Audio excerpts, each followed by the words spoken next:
येनात्मा बुध्यतात्मैव चरपरत्वेनैव चापरम् अक्षयानन्तबोधाय तस्मै सिद्धात्मने नमः। 43वां श्लोक था। परत्राहं मतिः स्वस्माच्चितो बध्नात्य संशयम् स्वस्मिन्नहं मतिश्चित्वा परस्मान्मुच्यते बुधः।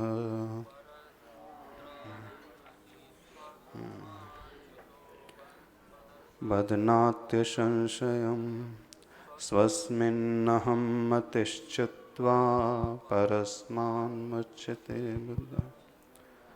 परत्र अर्थात पर वस्तुओं में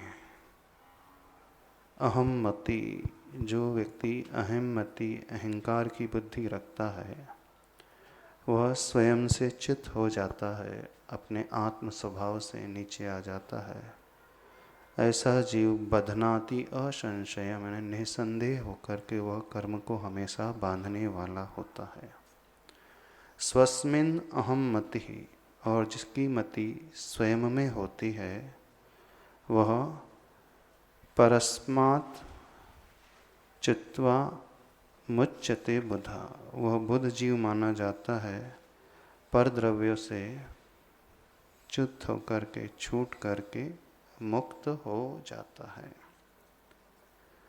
परत्र अहम मति, अब परत्र का दूसरी वस्तु यानी पर पदार्थ। पदार्थ कितने प्रकार के होते हैं? 9 प्रकार के। जीव, जीवाश्रव, बंध, संवर्ध, जरा, मोक्ष, पुण्य और पाप, ऐसे 7। स्वयं अपनी आत्मा को छोड़ कर के अन्य जो भी पदार्थ हैं, मूल रूप से अहम बुद्धि होती है अजीव पदार्थ में। आश्रव, बंध, संवर्ध, जरा, मोक्ष तो अभी उस और व्यक्ति कोई चिंतन की धारा लेकर के ही नहीं जाता है।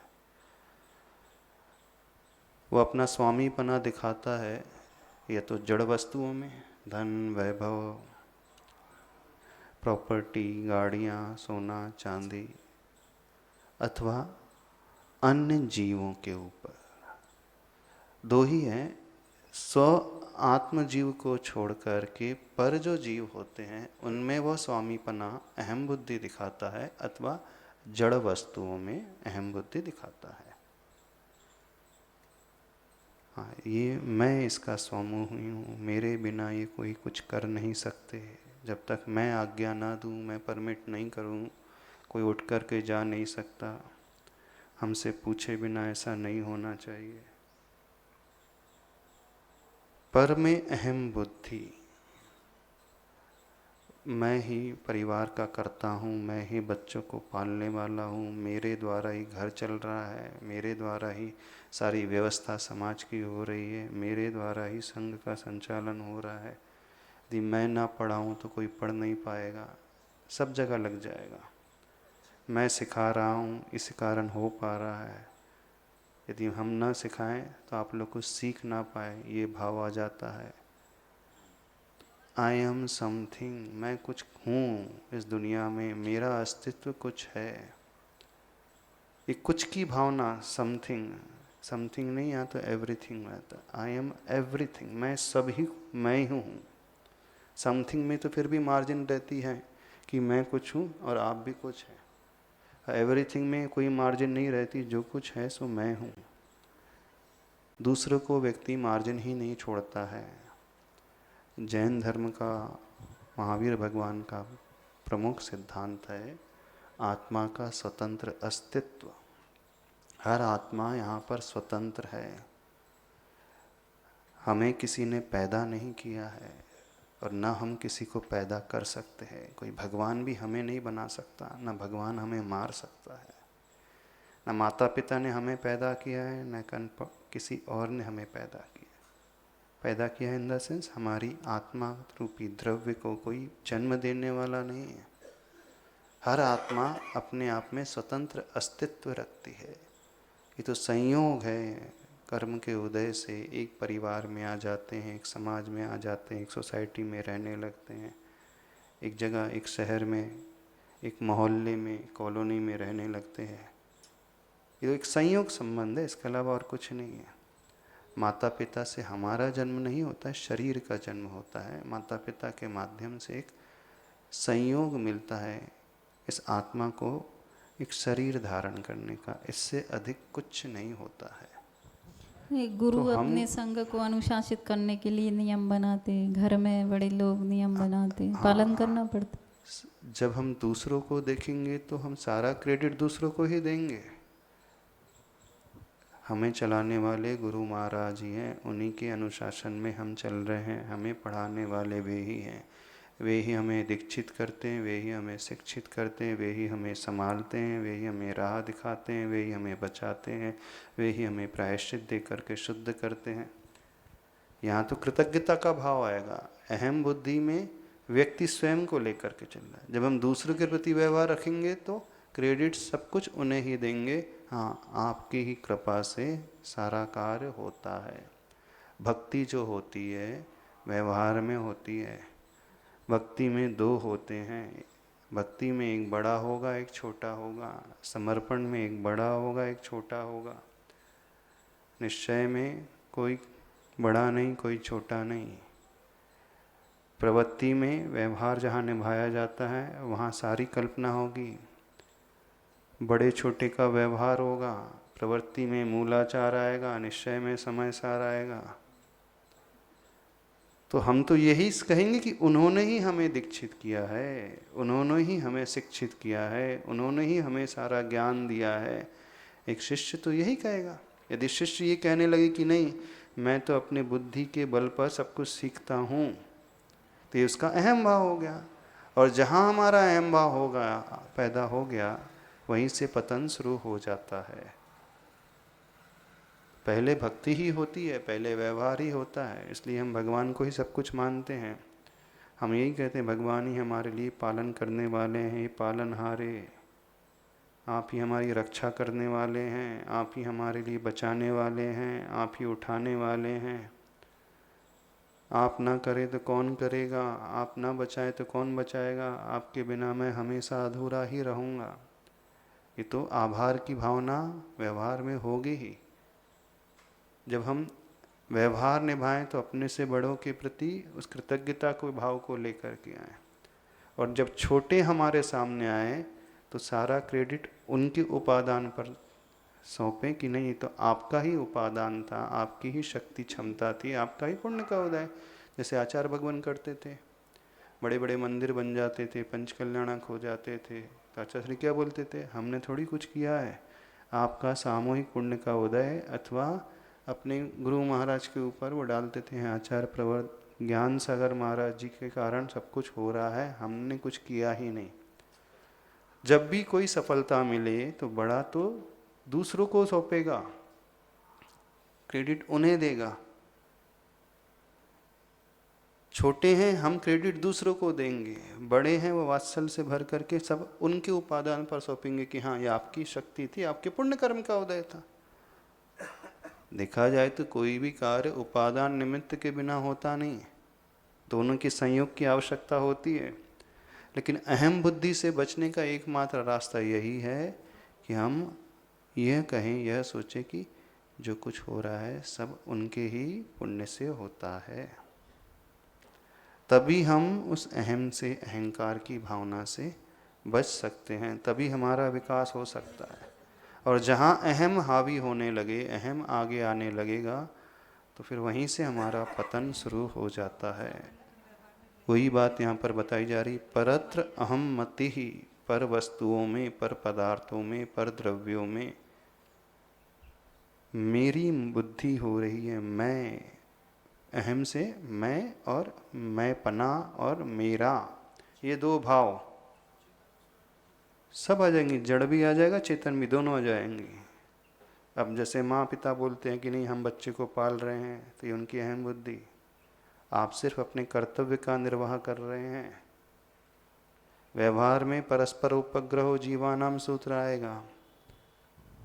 एक उपादान जीव करता जो है नहीं दूसरे माता जीव के पिता। साथ मिलकर के ही चल सकता है। एक दूसरे जीव का उपकार दूसरे के प्रति होता है, बिना उपकार के हम एक कदम भी आगे नहीं बढ़ा सकते। यदि श्वास ना मिले तो हम एक कदम भी नहीं आगे बढ़ा सकते, जी नहीं सकते। जल ना हो तो हम जी नहीं सकते, अन्न ना हो तो हम जी नहीं सकते, अग्नि ना हो तो हम जी नहीं सकते, वनस्पति ना हो तो हम जी नहीं सकते। ने एक इंद्री का भी इतना उपकार है, तो बिना उपकार के, अन्य जीव के उपकार के बिना तो हम एक पल भी जी नहीं सकते, आगे नहीं बढ़ सकते। तो ये तो व्यवहार में बिल्कुल है। कौन जी सकता बताइए? बिना ऑक्सीजन के हम जी सकते हैं? कोई नहीं जी सकता। बिना जल के हम जी सकते हैं? कितने दिन जिएंगे? हाँ, बिना पृथ्वी के, बिना आकाश के हम कैसे जी सकते हैं? आकाश हमें अवगाहन देता है, यदि वो अवगाहन ना दे तो हम कहाँ रहेंगे? तो हर द्रव्य का, अजीव का भी उतना, अजीव द्रव्य का भी उतना ही उपकार है, जीव द्रव्य का भी उतना ही उपकार है। काल द्रव्य का जो परिणमन में सहायक है, धर्म द्रव्य जो गति में सहायक है, अधर्म द्रव्य जो रुकने में सहायक है, आकाश द्रव्य जो अवगाहन में सहायक है, सारे शुद्ध द्रव्य भी वे निमित्त के रूप में, तभी तो कहा है धर्मास्ति काया भावात। अब सिद्ध बन गए, मुक्त हो गए, फिर भी उनके लिए कह रहे हैं अब रुक जाओ, यहाँ इससे ज़्यादा आगे नहीं जा सकते। क्यों? कि लोक के बाहर जो है धर्म आदि द्रव्य नहीं है। आकाश द्रव्य तो है, अवगाहन की क्षमता उसके पास है। आकाश द्रव्य यदि अभिमान करने लगे कि देखो मैं सारे संसार को अवगाहन दे रहा हूँ, उससे बड़ा कोई नहीं है, तो आचार्य भगवान कहते हैं भले ही आप बड़े बने रहो, धर्म द्रव्य नहीं है तो वो आगे भी नहीं बढ़ सकता। अब क्या करे? काल द्रव्य ना हो तो परिणमन नहीं होगा। तो एक जो शुद्ध द्रव्य है उसका भी उपकार होता है। तो व्यवहार बिना उपकार के चल ही नहीं सकता, संभव ही नहीं है। ये निमित्त कारण ये व्यवहार में, लेकिन निश्चय में जब हम अपने ये सोचे तो हम सबके उपकार को स्वीकार करें, उनके प्रति आभार की भावना से भरें। लेकिन जब हम दूसरों को बांटें तो ये भावना लाए कि मैं कर रहा हूँ। यदि आकाश द्रव्य अहंकार से भरने लगता है तो फिर आचार्य भगवान कहते धर्मास्ति काया भावात्। सिद्ध भगवान यदि अहंकार से भरने लगे कि देखो हम सब मुक्त हो गए हैं, कर्मों से रहित हो गए, तो द्रव्य वही रोक देता है उन्हें, अब से आगे नहीं जा सकते। बताइए, अनंत शक्तिवान है, वो भी पराश्रित हो गए कि नहीं? 3 लोक से आगे 1 इंच भी नहीं आगे बढ़ सकते, सिद्ध शिला से ऊपर जा ही नहीं सकते। वो इच्छा से मतलब नहीं है, द्रव्य नहीं है वहां पे, धर्म द्रव्य, इसलिए नहीं जा पा रहे हैं। प्रश्न इच्छा का नहीं है, धर्म द्रव्य नहीं है, मेन वहां पे धर्म द्रव्य का कार्य है। तो वहां पर भी आकर के भगवान बनने के बाद भी पराश्रित हो ही जाते हैं। हो जाते हैं कि नहीं? बिल्कुल हो रहे हैं। इसलिए तो बिना किसी के उपकार के तो हम जी नहीं सकते, संसार में अच्छे से रह नहीं सकते। अब अहम बुद्धि कब जागृत होती है? अहम बुद्धि तब पैदा होती है कि हमके लगने लगता है कि देखो मैं कर रहा हूँ। तब आचार्य भगवान कहते हैं तुम करने वाले होते कौन हो? उनका पुण्य ना हो तो कहाँ से कर सकते हैं? हाँ? यदि हम करने वाले होते तो जीव को अजीव और अजीव को जीव बना देते।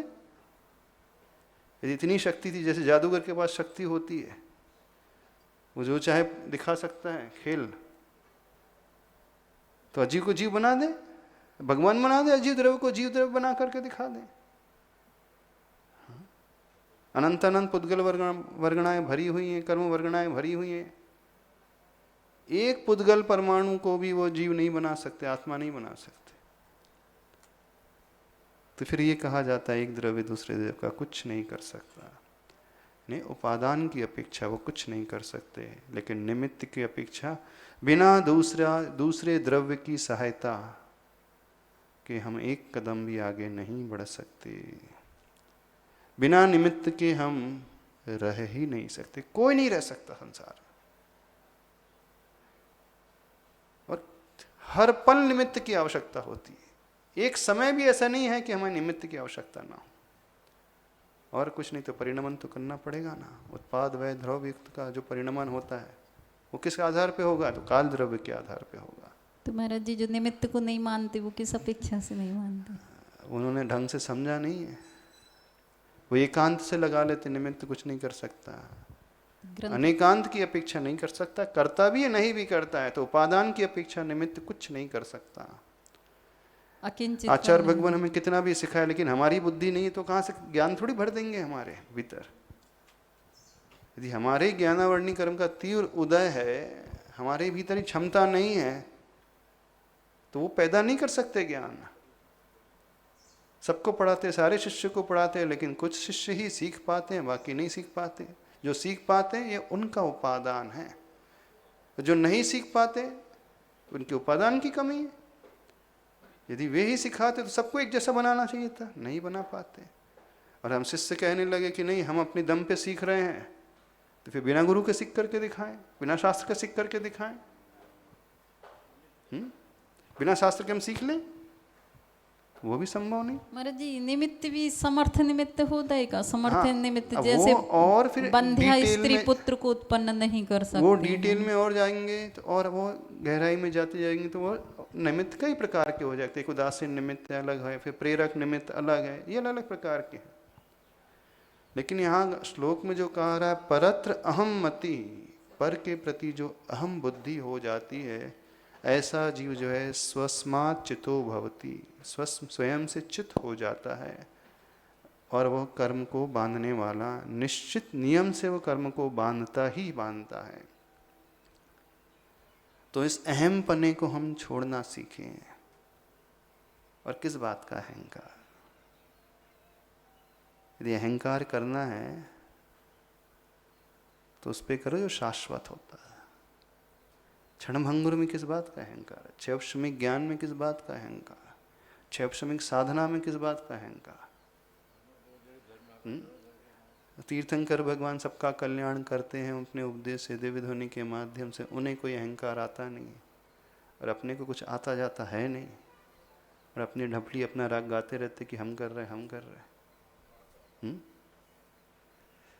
जिन्हें सब कुछ आता था उन्हें कोई गुरूर हुआ नहीं, 2 कदम चले नहीं कि बात कर रहे हैं रफ्तार की।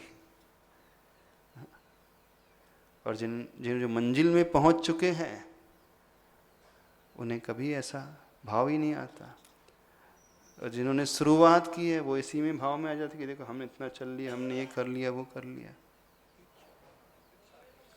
कहाँ अपेक्षा? तो वही तो बोल रहे हैं, ये मैंने कर लिया, ये कर लिया, यही अहम बुद्धि है, बस इसी को तोड़ना है। इसलिए यहाँ पर कहा जा रहा है इस अहम बुद्धि वाला जीव, ये अहम बुद्धि वाला जीव नियम से कर्म को बांधता है। कौन छूट सकता है? तो स्वस्मिन अहम मति, स्वयं में ही अहम मति रखें तो वो पर से चित होकर के नियम से मुक्त हो जाता है, वह बुद्ध होता है, ज्ञानी जीव माना जाता है। तो ज्ञानी जीव जो है अपने में ही अहम बुद्धि रखता है और अज्ञानी जीव पर में अहम बुद्धि रखता है। इस रहस्य को समझना है। ऐसे जानते तो सभी लोग हैं, लेकिन थोड़े थोड़े में भी आ ही जाता वह अहम का भाव। हाँ, नहीं शब्दों में नहीं, भाव भी जानते हैं कि नहीं रखना चाहिए अहम बुद्धि है, लेकिन वो पता नहीं क्यों आ ही जाता थोड़ा बहुत, है ना। हाँ, तो वही समझना है। तो हमारे पतन का कारण क्यों आ रहा है, तो यही तो आज तक समझा नहीं है।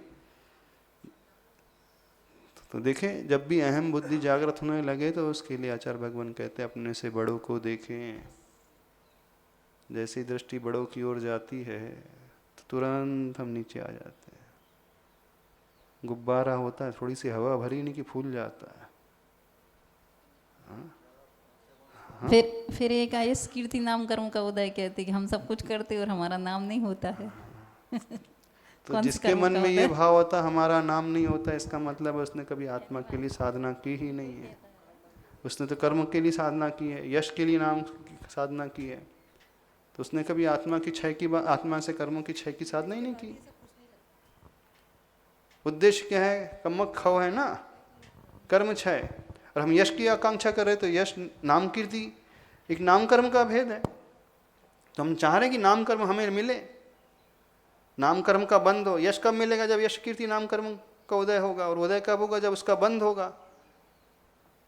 तो फिर व्यक्ति चाह रहा है कि मैं उस नाम कर्म को बांधूं, और एक तरफ कह रहा है कम्मक खाओ, दुखक खाओ। तो दोनों विरोधी बातें हैं। यदि कर्म क्षय के लिए साधना हो रही है, आत्मा की प्राप्ति के लिए साधना हो रही है, तो वो और अच्छे से बचेगा। ठीक है, नहीं फैल रहा तो और अच्छा है, क्योंकि यश जब फैलता है तो अहंकार आने की संभावना और बढ़ जाती है। बोले अच्छा है, निमित्त नहीं मिल रहे तो मैं शांति से बैठा हूँ। वो तो प्रसन्न होता है, बचा हुआ हूँ मैं। ये साधना होती है। क्या छूटने लगता है? छूटता नहीं, छोड़ा जाता है। ये छूटती नहीं है। विकृति कभी छूटती नहीं है। पाप जो है छूटता नहीं है। बुराइयां कभी छूटती नहीं है। लतें छूटती नहीं, छोड़ी जाती हैं। और वो जागृति जिसकी होती है वही छोड़ पाता है। कुछ नहीं होती घबराहट। अच्छा अच्छा लगता है। देख लो जिनका यश फैलता है, अंदर ही अंदर गुब्बारे फूटते हैं, गुदगुदी होती है, वैसे कैसा लगता है। तो हाँ बहुत अच्छा। एक बार अच्छे से बोलते, हाँ वंस मोर। हाँ बोले वंस मोर, आवाज़ अच्छे से आई नहीं। क्या बोला समझ में नहीं आया, एक बार और बोलिए। हाँ तो फिर बोलता है हाँ वंस मोर, एक बार और। थोड़ा सा आवाज़ बोले, यहाँ पे स्पीकर जो है काम नहीं कर रहा है शायद, यहाँ का कनेक्शन ठीक नहीं। बोले इसको ठीक कराओ पहले। जंजाल। थोड़ा सोच रहे हैं इसकी स्पीड बढ़ा दें अब, है ना। दो दो श्लोक रोज ले लें। अच्छा से कि हिंदी कर लेते हैं। जो आत्म भक्ति चित्त हो कर भोग लीन, त्यों कर्म जाल फसता रस लीन मीन। जो स्नान आत्म सर में करता तपस्वी, निर्मुक्त कर्म रज से वह हो यशस्वी। जो आत्म भक्ति से चित होकर भोगों में लीन हो जाता है, त्यों कर्म जाल फसता रसलीन मीन। जो आत्म भक्ति से चित होगा तो नियम से वो लीन होगा ही होगा भोगों में। अब हम कहेंगे कि हम भोग में थोड़ी लीन हो रहे हैं। तो भोग का अर्थ ये नहीं कि खाना पीना ही पंचेंद्रिय भोग। एक मन का भोग होता है, सबसे खतरनाक वो भोग होता है। उससे बचना सबसे कठिन होता है। तो वो जो भोग लीन हो जाता है वो कैसा होता है? जैसे उस जाल में फंसी हुई मछली की भांति हो जाता है। मछली कैसे फंसाई जाती है? आटे की गोली कांटे में लगा करके फंसाई जाती है, अथवा जाल डाल करके फंसाई। आटे की गोली से आकृष्ट होकर के वो अपने प्राणों को गवा दे देती है। ऐसे ही है जो स्नान आत्म सर में करता तपस्वी। जो तपस्वी आत्म सरोवर में ही स्नान करता है, वह निर्मुक्त कर्म रज से वो हो यशस्वी। वही जीव जो है कर्म रूपी धूल से मुक्त होकर यशस्वी होता है। तो कुल मिलाकर के सारभूत यह है कि हम अहंकार का भाव अपने भीतर नहीं लाएं। आखिर हम कितना कर सकते हैं? ज़्यादा कर ही नहीं सकते किसी। एक पिता भी अपने बेटे को मनचाहा नहीं बना पाता है। बना पाता है? फिल्म एक्टर अपने बेटे को बड़ा फिल्म एक्टर नहीं बना पाता है। एक बड़ा क्रिकेट प्लेयर अपने बच्चे को उस मुकाम पर नहीं पहुंचा पाता। एक बड़ा बिजनेसमैन चाहता है कि मेरा बेटा और आगे बढ़े, नहीं पहुंचा पाता। देखना विचित्रता, देखना एक चक्रवर्ती अपने पुत्र को चक्रवर्ती कभी नहीं बना पाता। जिस चक्रवर्ती के चरणों में 32,000 मुकुटबद्ध राजा झुके रहते हैं, हाथ जोड़कर के खड़े रहते हैं।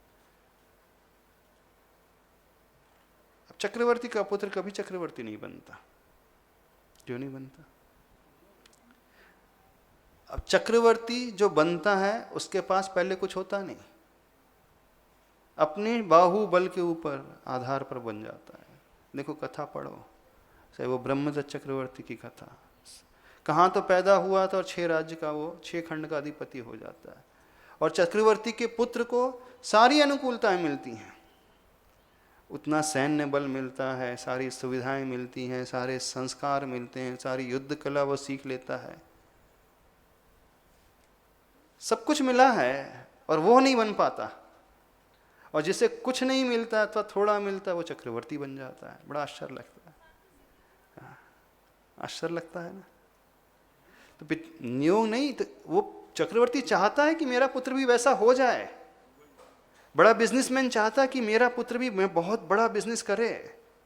डॉक्टर चाहता है कि मेरा बेटा भी बहुत बड़ा डॉक्टर बने। आईएएस ऑफिसर चाहता है कि मेरा बेटा भी बड़ा आईएएस ऑफिसर बन जाए, लेकिन नहीं बन पाते। पीएम चाहता है, बड़ा नेता चाहता है मेरा बेटा भी राजनीति में वैसी प्रोग्रेस करे, कुछ नहीं हो पाता। जितने भी बड़े बड़े नेता हुए, राजनेता हुए, बड़े बड़े बिजनेसमैन हुए, बड़े बड़े खिलाड़ी हुए, उनकी संतान वो नहीं कर पाई, कर ही नहीं पाती।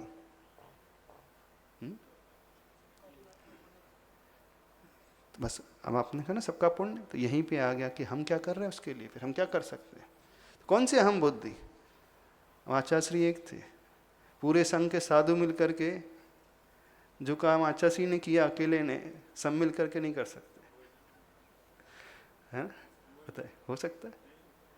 आचार्यश्री ने प्रतिकूलताओं को जो झेल करके, जब बुंदेलखंड में आए थे, निश्चय पक्ष वालों का बोलवाला, राजस्थान में थे तो 20 पंथियों का बोलवाला, जहां जाते थे वहीं प्रतिकूलता प्रतिकूलता और कुछ नहीं थी, नहीं थी प्रतिकूलता, हर जगह प्रतिकूलता, लेकिन अकेले अपने दम पर इतना बड़ा एम्पायर क्रिएट कर लिया। अब सारे शिष्यों को वो अनुकूलता मिल गई है। अनुकूलता है कि नहीं। आचार्य श्री कर्म भूमि में पैदा हुए थे, शिष्य भोग भूमि में पैदा नहीं, बिल्कुल। आचार्य श्री के शिष्य भोग भूमि में पैदा हुए। हाँ, सब बड़ा बना बनाया रेडीमेड मिल रहा है, आराम से कुछ नहीं करना है, गुरुजी के नाम की खा रहे हैं सब, और नहीं तो क्या। सब गुरुजी के नाम की जो मिल रहा है सब गुरुजी के द्वारा खड़ा किया हुआ है। यदि अपन सोचे कि हम जहाँ एक क्षेत्र बनवा दे, वहां जाकर एक कमरा तो बनवा नहीं पाते। सब किया हुआ आचार्यश्री का है। आचार्यश्री की परंपरा में आचार्यश्री का नाम लेकर के सब अपने अच्छे से कर रहे हैं, अनुकूलता सबको मिली है। अब इतना बड़ा शिष्य समुदाय मिलकर के वो कार्य नहीं कर सकता जो आचार्यश्री ने अकेले कर दिए। कर सकता है? कुछ नहीं कर पा रहा है। तो देख लो, ये स्थिति है संसार की। तो हम किसी के लिए क्या कर सकते हैं। होता स्वयं जगत परिणाम, मैं पर का करता क्या काम। जब जब अहम बुद्धि जागृत होने लगे तो आचार्य भगवान कहते हैं ये सोचे, चिंतन करें, स्वयं जगत का परिणाम हो रहा है, हम किसका क्या कर पाएंगे। इस स्थिति में आकर के व्यक्ति विराम ले लेता है, शांत हो जाता है। और एक यही रास्ता है, एकमात्र यही उपाय है विकल्पों से ऊपर उठने का। जब हमें लगने लगे कि परिस्थिति बहुत बिगड़ने लग रही है, हमारे हाथ से बाहर चले जा रही है, हम जैसा चाहते बेटा नहीं कर पा रहा है, खूब पुरुषार्थ की, खूब मेहनत की, सारी व्यवस्थाएं की, कोचिंग कराई, ट्यूशन दी, टीचर्स बुलाए, बुक्स दिए, फैसिलिटी दी, सारी दी, स्कूल अच्छी स्कूल में एडमिशन करा दिया, कॉलेज में करा दिया, नहीं कर पा रहा है। जब वो स्थिति आए तो फिर आचार्य भगवान कहते हैं अब शांति से बैठ जाओ, अब सोचो, होता स्वयं जगत परिणाम, मैं पर का क्या करता का। क्या कर पाते हैं? कुछ नहीं कर पाते। सब अपना अपना परिणमन स्वयं हो रहा है। क्या बोल रहे हैं स्वाध्याय सागर जी? हाँ, जगत की व्यवस्था व्यवस्थित है, बस अब हमें अपने आप को व्यवस्थित करना है। हाँ, मैं व्यवस्थापक बनता हूँ, यह भी बहुत बड़ी भूल है। हाँ, तो जितने व्यवस्थापक है सब समझ लें। हाँ, जगत अपने आप में व्यवस्थित है, हाँ, प्रकृति अपने आप में व्यवस्थित है, सारा बैलेंस वो बना लेगी। कितनी भी अति होगी, कुछ समय बाद भूकंप आ जाएगा, अर्थक्वेक आ जाएगा, बाढ़ आ जाएगी, सुनामी आ जाएगी, महामारी आ जाएगी, बना लेगी बैलेंस। एक स्टेज के बाद जब अति होने लगेगी तो वहीं से इति की अथ शुरू हो जाती है। एक्सेस में होने लगे तो वहीं सब समाप्ति की डगर शुरू हो जाती है। तो हम ज़्यादा कुछ नहीं कर सकते किसी के लिए। इसलिए देखना, आचार्य श्री हमेशा एक सीमा तक करते थे, फिर छोड़ देते थे। अब जिसका जैसा भाग्य होगा सो होगा। हमने तो अपना कर्तव्य कर लिया, जिसे जितना देना था दे दिया, बस हो गया। अब जिसका जैसा होना होगा होगा, अब क्या कर सकते। यही एकमात्र उपाय है निर्विकल्प होने का, और कोई उपाय है ही नहीं। और यदि हम लगे कि नहीं मैं तो करके ही छोड़ूंगा, हाँ, अपन छूट जाएंगे संसार से, वो नहीं छूटने। तो आचार्य भगवान कहते हैं तो इस बुद्धि को छोड़ें, कुछ नहीं कर पाते हैं अपन। हाँ, भाव कर सकते हैं, भाव करें, लेकिन सामने वाले का भी तो पुण्य होता है, उसकी भी बलिहारी है, होनहार है। वही आदिनाथ भगवान अपने पोते को नहीं संभाल पाए। हाँ, सारी दुनिया को उपदेश दे दिया, सम्यक दर्शन अनेक जीवों को हो गया, लेकिन मारीची को नहीं बदल पाए। हाँ, अब तीर्थंकर का पोता उसी घर में पैदा हुआ, दुनिया को तो सुधार दिए, लेकिन पोता उसी ने बिगुल बजा दिया, आदिनाथ भगवान के विरोध में खड़ा हो गया। हाँ, खड़ा हो गया, वो कुछ नहीं कर पाया। आदिनाथ तीर्थंकर होकर के नहीं कर पाए। चाहते तो ऑर्डर तो कर सकते थे, सौदामिनी को बोल सकते थे, हाँ इसको लाइन में लगा दो, बता दो, क्या जाता, बस ऑर्डर ही तो करना था। क्यों क्यों अहंकार आया इतना उनको? अहंकार कहाँ है आदिनाथ भगवान को? नहीं, वो पोते को, मारीची को। तो अब अहंकार किसे भी आ रहा है, लेकिन हमें अपने परिणाम को कैसे संभालना है, बात उसकी है। नहीं, ये सुन करके कि मैं तीर्थंकर बनूंगा, ये सुन करके तीर्थंकर बनूंगा, हाँ ये भी है। मेन तो कारण यही है, जब मैं हूँ, बस मैं पने का भाव तो आया मारीची में। हाँ, मैं भी तीर्थंकर, मैं कम क्या क्यों, कम थोड़ी हूँ, तो फिर मैं इनका अनुसरण क्यों करूँ? जब मैं बनने वाला हूँ तो मैं अपना राज चलाऊंगा, बस। इसी समय ये तो उसकी बहुत बड़ी अज्ञानता हो गई ना। हाँ, जब मैं पना आ जाता है, बनूंगा, अहंकार का भाव आ जाता है, सारी नीति न्याय की शिक्षा धरी की धरी रह जाती है। बड़े से बड़ा ज्ञानी, रावण जैसा ज्ञानी, जानता था सब समझ रहा था कि मैं गलत हूं, लेकिन अहंकार झुकने नहीं देता है, स्वीकारने नहीं देता है। अब इतना आगे बढ़ चुका हूं, कैसे लौटूं? अब तो युद्ध के बाद ही सीता जाएगी। हाँ? कर्म फूटे कर्म पे दोष ना दे, अपने गलती पे दोष दे कि हमने अहंकार की बुद्धि पैदा की थी। और ये सबके साथ हुआ है, अनंत काल ऐसे ही बीता है। ऐसा नहीं पहली बार स्वाध्याय कर रहे हैं, ऐसा नहीं पहली बार धर्म मिला है। जिन धर्म कभी भगवान के समोसरण में ना गए ऐसा नहीं है, गुरु ना मिले ऐसा नहीं, सब मिले, देव मिले, गुरु मिले, शास्त्र मिले, सब तो मिले, फिर भी जैसे थे वैसे ही रहे। श्रद्धा तो हो जाती है, सम्यक दर्शन होने के बाद भी अहंकार का भाव आ जाता है, आ जाता है, मुनि बनने के बाद भी आ जाता है। तो बस अहंकार उसे ले डूबता है, बस। हाँ, पिता है, भरत चक्रवर्ती है, बुआ है, आरिका है, गणनी आरिका है, वो है, चाचा है, ताऊ है, सब तो हैं, कौन नहीं था, कामदेव है, सारे के सारे।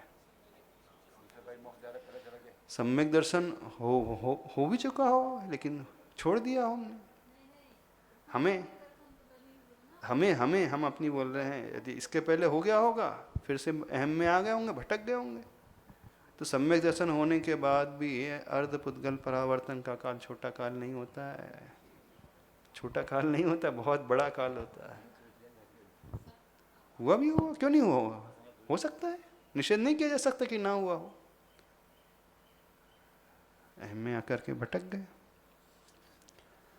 चलें आगे चलें। 44वां श्लोक।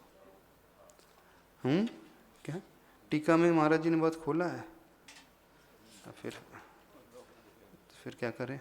टीका पढ़ना है। तो फिर आगे कैसे बढ़ेंगे? अच्छा है। हाँ, विवक्षा से महर्षि ने घटाया है।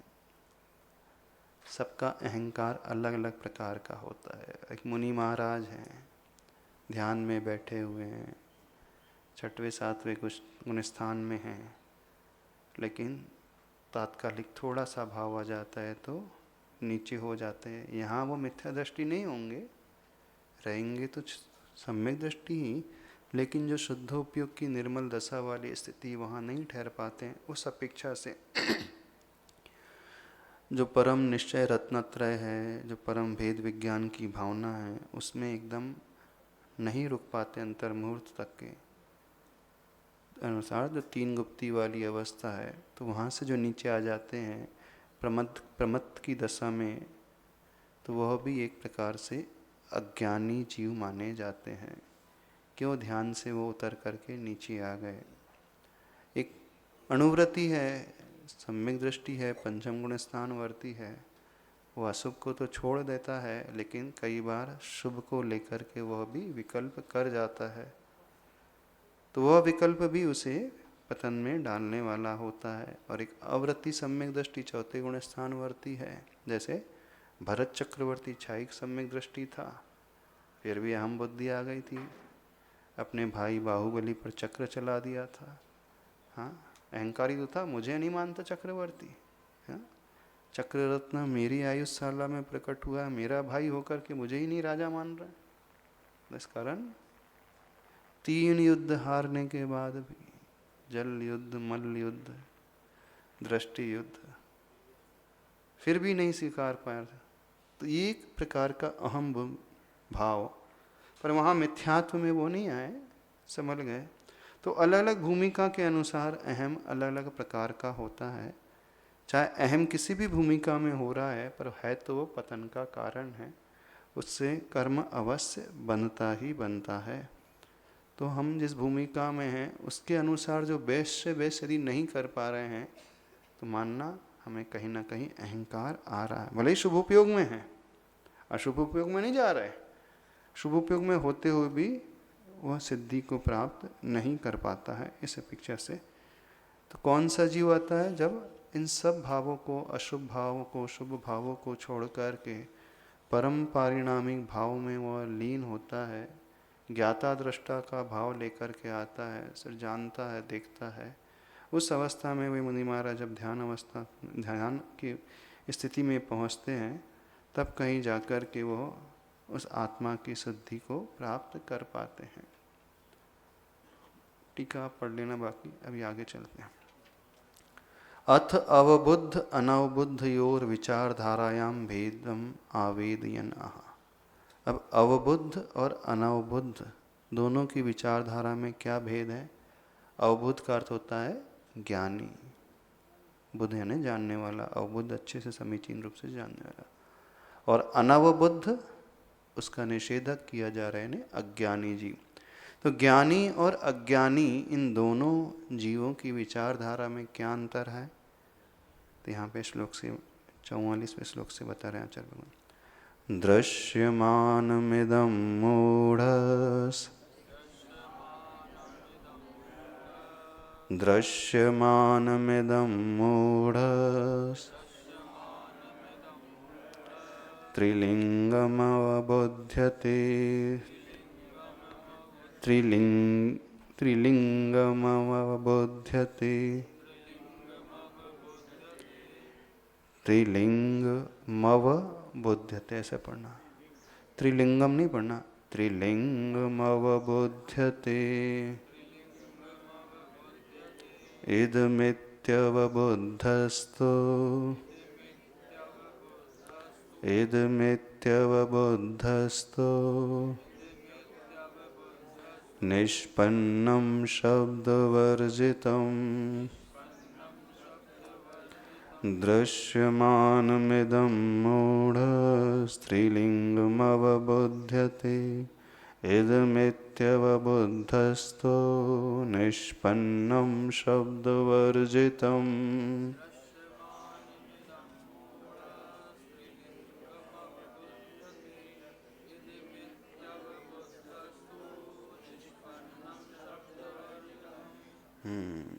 दृश्यमानम इदम,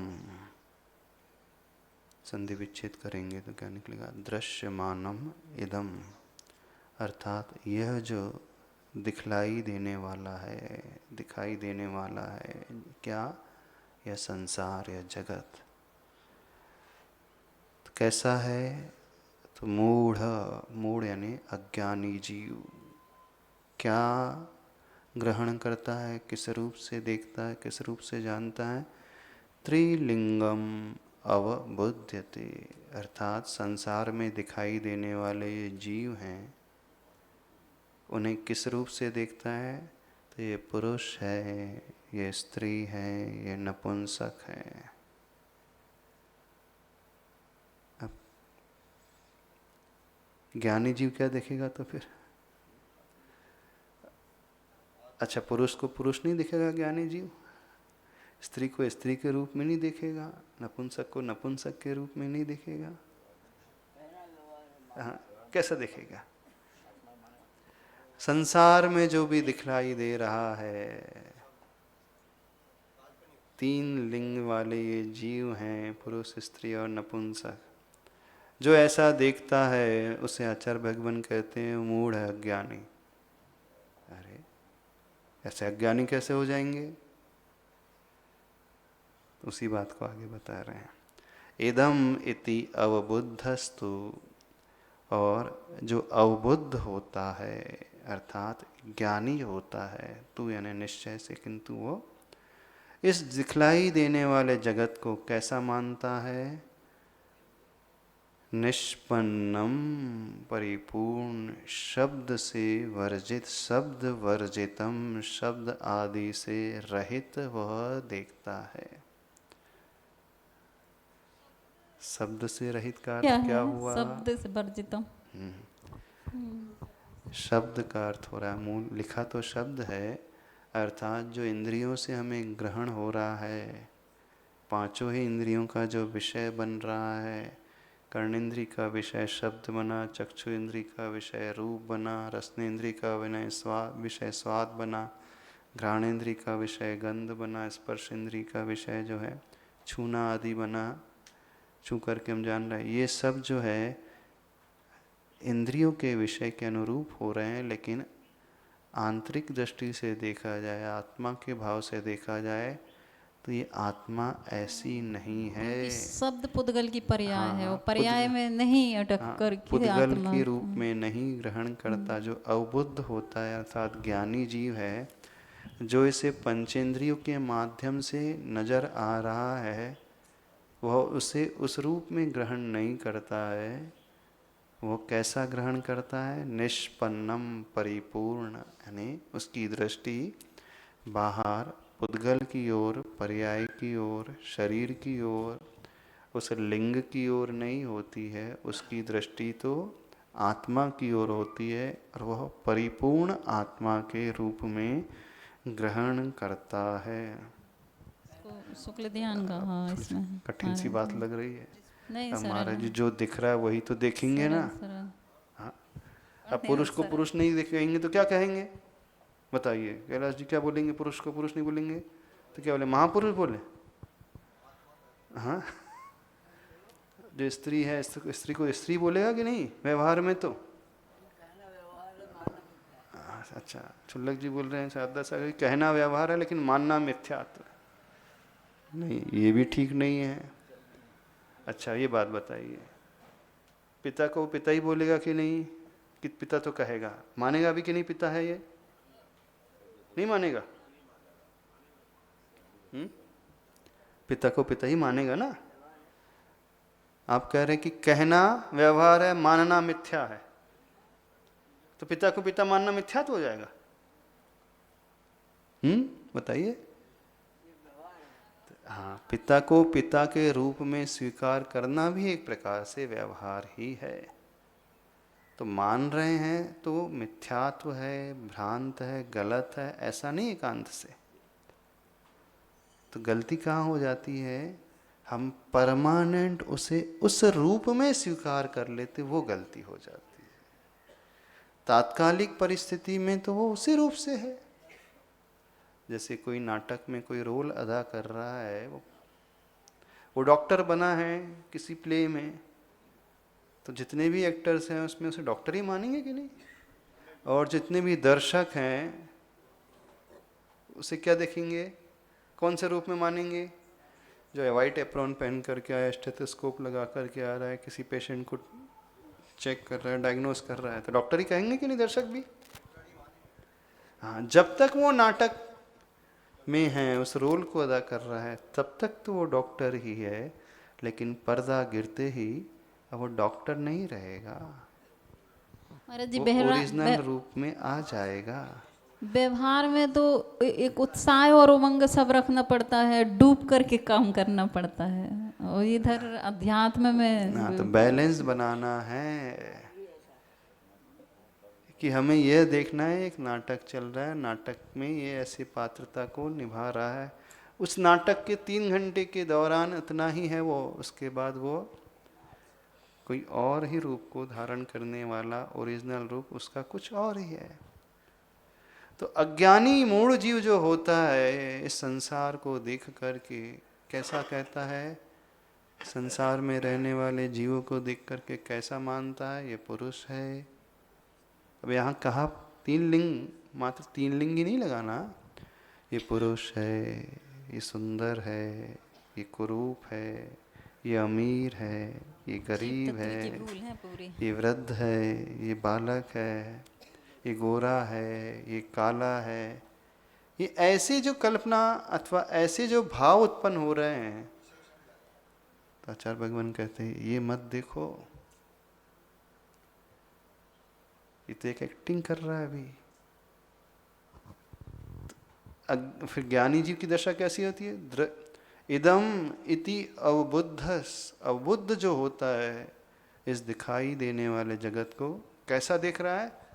निष्पन्नम शब्द वर्जितम, अर्थात जो इंद्रियों का विषय बन रहा है, कर्ण इंद्री का विषय जो शब्द बन रहे हैं, उसका स्वर सुन करके हम उस पर आकृष्ट हो रहे, मोहित हो रहे हैं। हाँ, उसके रूप को देख करके मोहित हो रहे हैं, उसके सारी क्रियाओं को देख करके जो हम उसे उस रूप में मानने लगे हैं, तो वो उस रूप में नहीं मानेगा, वो तो निष्पन्न अर्थात परिपूर्ण।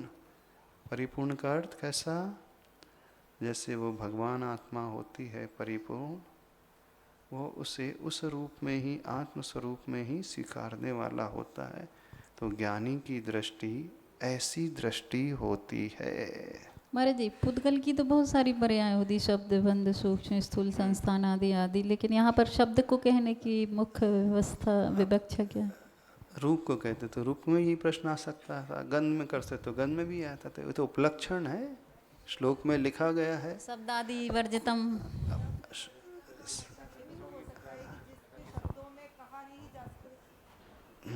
शब्द वर्जितम,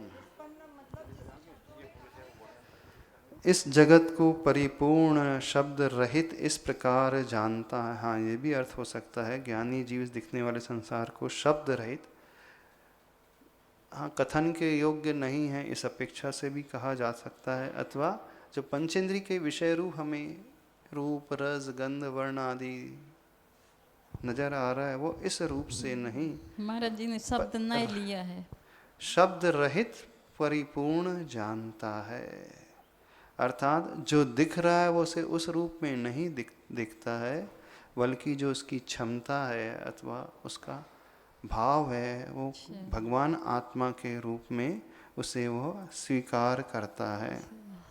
उनका कहना है कि शब्द आत्मा, यह शब्द भी पर्याय होने से बाच्यभूत आत्मद्रव्य का संवेदन नहीं होने देता है। अर्थात उसकी दृष्टि जो है पर्याय की ओर नहीं आएगी, सीधे आत्मद्रव्य की ओर दृष्टि आ जाएगी, हाँ, उसके अलावा और कुछ नहीं।